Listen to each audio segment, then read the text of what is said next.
지금 이제 유부 보이시죠? 유부 안에 들어가는 재료들이 조금 생소할 수도 있는데요. 이제 무말랭이입니다.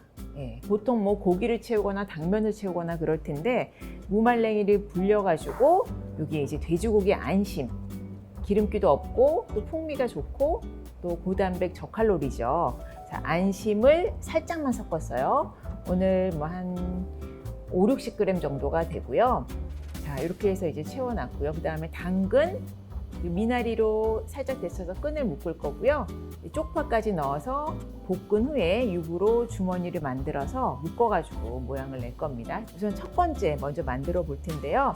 유부 주머니입니다. 예, 유부 주머니를 만들어 볼 텐데 이제 조미가 되어 있는 유부가 아니라 이렇게 냉동 유부 사시면은 여기 사각형 유부 볼 수 있죠. 주머니 형태가 아니거든요. 이 상태에서는 요거를 칼집을 내 가지고 데쳐 줄 거예요. 근데 미리 좀 물을 올려야 되겠죠. 자, 유부 그러는 사이에 제가 칼집을 재빠르게 넣고 이렇게 데치고 있거든요.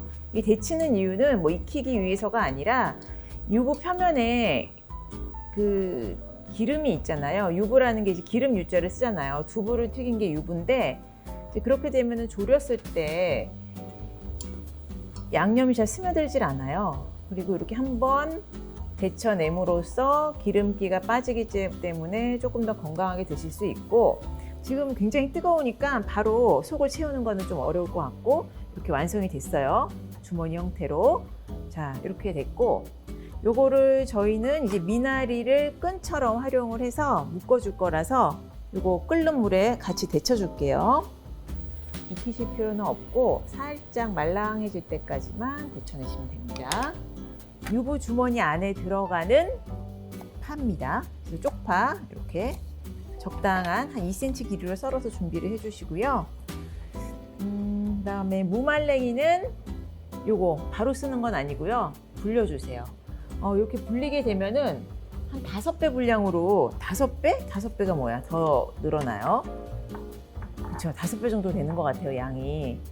또 바로 잘 찬물에는 불지 않기 때문에 미지근한 물 또는 뜨거운 물에 담궈가지고 한 15분 정도, 두께에 따라 다르지만 넉넉 잡고 30분 정도면 이렇게 통통하게 한 5배 부피로 불어나게 됩니다. 당근은 너무 길지 않게 이 쪽파랑 이 실파랑 같은 길이로 썰어 주시면 돼요.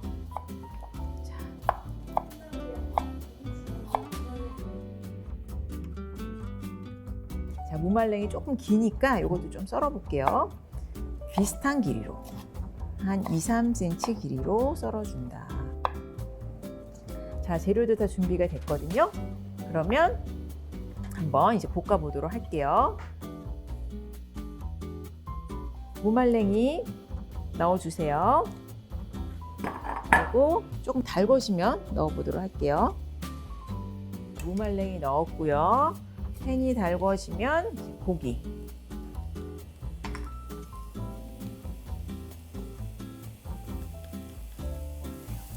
자, 고기는 뭐 얼마 안 들어갔죠? 뭐 고기 양을 배 정도 늘리셔도 되고요. 동량까지 안 가셔도 되는 것 같아요. 자, 이렇게 해서 볶아주고, 그리고 유부 자체도 고단백 식품이잖아요. 두부를 튀긴 거죠. 그래서 지금 고기가 약간 들어가긴 했지만 유부까지 합해서 우리가 이제 단백질원이 되는 메인 반찬이 되는 거예요. 소금 간 살짝만 할 거예요. 후추. 이렇게 완성이 되었으면 살짝 한 김 식힐게요. 너무 뜨거우면 속 채울 때 뜨거울 수 있어서 제가 일단 하나만 좀 샘플로 담아 보도록 하겠습니다. 자, 이렇게 조금 꽉꽉 채워 주셔도 돼요. 크기 푸짐하게 하셔도 되고요. 자, 이렇게 물론 이렇게 볶은 상태만으로 드셔도 아주 좋고요.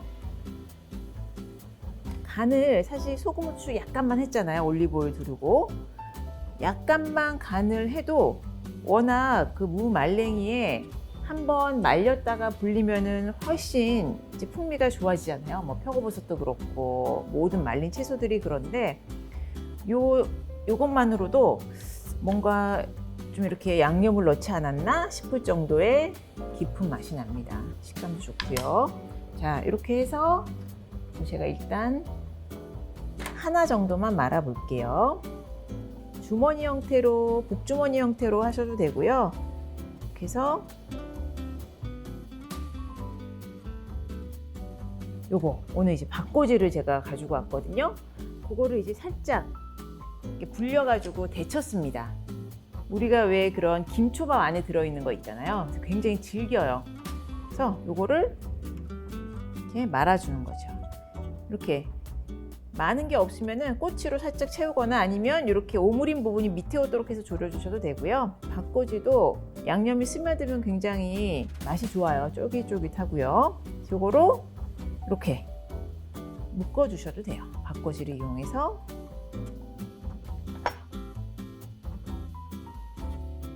그렇죠. 이렇게 두 가지 해도 이쁘죠. 두 가지. 네. 근데 박꼬지가 조금 덜 풀려요. 그 미나리는 사실 이렇게 졸이고 나면 살짝 색이 갈변될 수 있거든요. 그런데 박꼬지는 그럴 염려는 없죠. 간장에 졸여진 그런 색상이 나기 때문에, 그리고 씹는 식감이 더 좋아진다고 보시면 돼요. 그래서 요거를 이제 졸일 거예요. 졸일 텐데, 유부 주머니를 이렇게 놓고요. 멸치 육수 1컵, 간장, 그다음에 이제 비정제당, 흑설탕이나 비정제당 쓰시면 좋은데 백설탕보다 풍미가 좀 더 좋고요. 양을 조금 줄여도 풍미가 좋기 때문에 적은 양으로도 좀 설탕의 단맛을 줄이면서 음식의 맛을 더 올릴 수가 있습니다. 그리고 다른 생강을 조금 넣게 되면 무말랭이 왜 이런 말린 채소들이 살짝 말리면서 이렇게 불렸을 때 쿰쿰한 맛이 날 수 있는데, 그럴 때 이제 생강을 좀 넣어주는 거예요. 조리는 양을 이제 물이 거의 줄어들 때까지. 예. 그래서 뚜껑을 덮어주시는데 뚜껑을 위에서 덮는 게 아니라 안에 이렇게 딱 내려오는 뚜껑이 있으면 더 좋아요. 조림을 할 때 우리가 국이 아니다 보니까 국물이 좀 적은 양이잖아요. 그래서 이 안에서 위에 잘 끼얹지지가 않아요. 대류를 잘 안 합니다. 그래서 우리가 이렇게 막 끼얹잖아요. 중간중간. 이렇게 끼얹으면서 하셔도 되고, 아니면 좀 작은 사이즈의 뚜껑이 있다면 안에 뚝 떨어지게 덮어 놓으시면 저절로 그 뚜껑이 부딪혀서 대류를 하니까 두 가지 방법 중 하나 선택을 하시면 돼요.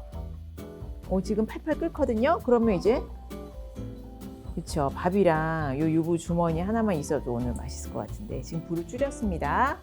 불을 줄여서 국물이 반으로 줄어들 때까지 졸여주세요. 뚜껑을 열고 졸이면 조금 더 수분이 빨리 증발이 되겠죠. 자, 이 정도 졸였으면 어느 정도 안에까지 양념은 잘 스며드는 상태이기 때문에 뚜껑을 좀 열고 졸이겠습니다.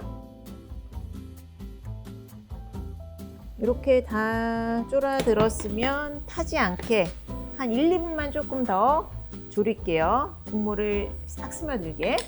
네, 그리고 조림의 포인트, 좀 윤기나게 졸이고 싶다 그러면 마지막에 뚜껑을 열고 이렇게 좀 공기랑 닿게끔 이렇게 굴려가면서 마지막 마무리를 해주시면, 오늘은 또 부서지는 재료들이 아니잖아요. 예를 들어서 뭐 생선조림이다 그러면 생선은 뭐 굴려가면서 졸일 수는 없지만, 생선조림일 때도 마지막에 뚜껑 열어서 국물을 좀 끼얹어 가면서 마무리를 하시면 윤기나게, 좀 이렇게 탁하고 윤기가 안 났던 조림들이 마지막에 그 공기와 접하게 되면 마지막에 싹 윤기가 올라옵니다.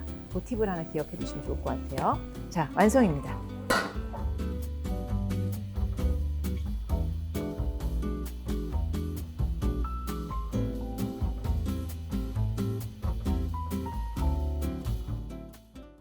맛으로 소통하는 리얼 라이브 클래스 미라클.